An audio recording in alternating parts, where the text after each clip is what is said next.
Hey guys, for today's video will be another Canva tutorial, and for today's video will be entitled how to add Tamil fonts on your Canva projects. So how do we add Canva fonts or Tamil fonts? So for example, we have this text.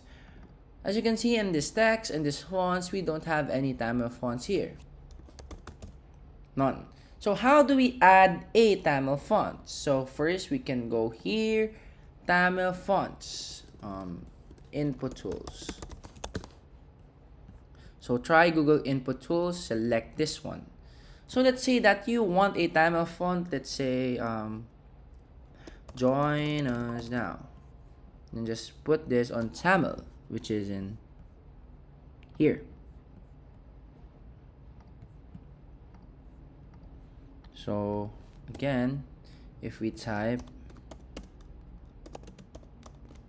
we can see that the font here is in Tamil already. So just select copy, then we go back to our Canva, then we paste it here. Then let's just adjust the size so that it's more seen. Be 40. So here we are. This is your Tamil font.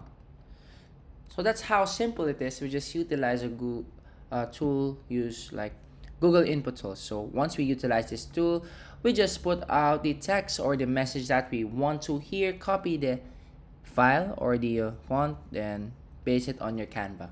So that's how simple it is. Thank you for watching, and on to the next one.